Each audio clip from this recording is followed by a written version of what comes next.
Okay, I'm gonna be doing a brisket tonight.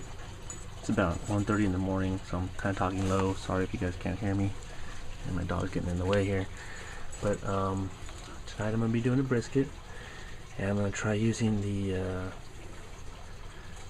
Barbecue Party Guru Q for the second time. I'm gonna use my homemade charcoal ring. Got it at 13.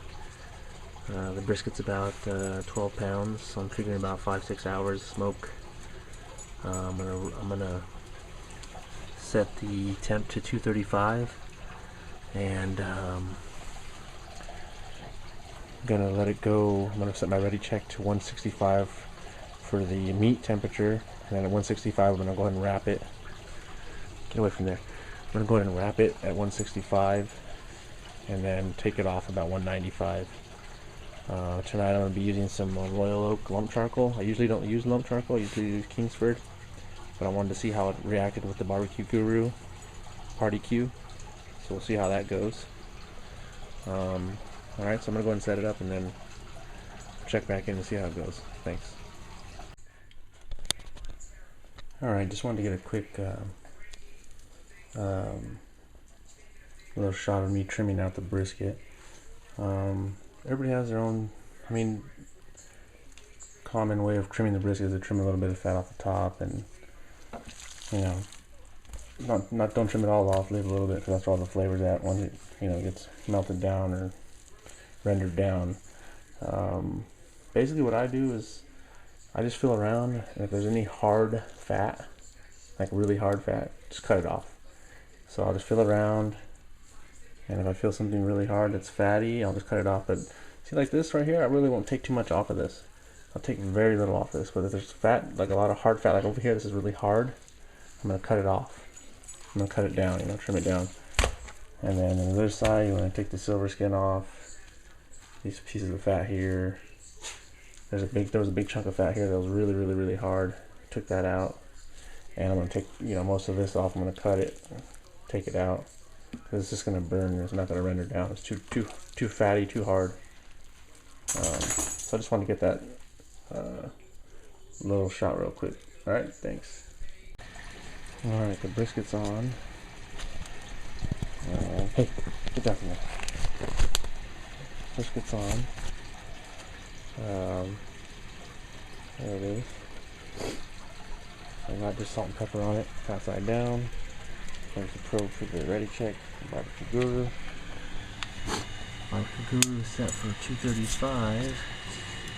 It's warming up, so yeah, 100 already, so put the lid on and see what happens. Alright, I got it. The Barbecue Party Guru set. It's set for 235. It's at 129 now. And we'll now just jump to 131. 132. Let's go check the ready check. 127 on the ready check. So, like the first time, a few degrees off. And then the Weber is at, let's see if we can switch that here. One, so it's pretty close, 127, 130, something like that. Alright, so we'll check back. I'm going to set it and forget it. I'm going to rely on the Barbecue Guru to not burn this thing or overcook it. So I'll let you know how it goes. Thank you. Alright, here we are 4 hours into the smoke, and it's holding at 235. You can see there. Just had to change the batteries on this thing, and this is only the second cook.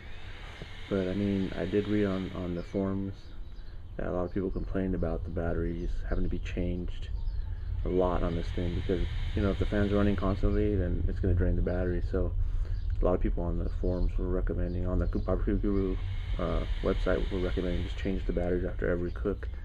And it looks like I might have to do that, actually, because if you get low battery, then it doesn't really hold temp well. It just starts acting erratically. Fan is just randomly goes on and off, but it does that now, but just different. It doesn't hold the temp. It does the temp go too high, and I noticed that, and it gave me a low battery warning. So now I put new batteries, and we're back at 235. And let's see what my ready check says here. Meets 153, 217. So it's a little off. But it's going to take a lot longer than I originally thought, which was 5 hours, because I put it at such a low temp. When I usually do my briskets, I do them at 240, 250, and I'm trying to 235. But I checked the fuel, and there's plenty of fuel in there in my little small 13-inch, modified adjustable charcoal ring. So that's not an issue. Just the only issue we had now is that I just had to change the batteries on the party queue. So we'll check back in a few hours and see how we're doing. Okay, thanks. All right, we're here. I originally had said 5 hours, everybody, but I was way underestimated because I had the temp lower at 235. So we're 9 hours later here, and the brisket is done. Looks beautiful. Let me just take this foil off here so you can get a full shot of it. Perfectly. Took it off at 200. It is beautiful. I did the toothpick test and went right through, no resistance. Beautiful, beautiful brisket. 9 hours. So once I slice it up, I'll post that up and give you a look at what it looks like when it's all sliced up. I'm gonna let it sit for a couple hours probably, and then slice it. All right, thanks. All right, here's the finished product. Got a nice smoke ring on it.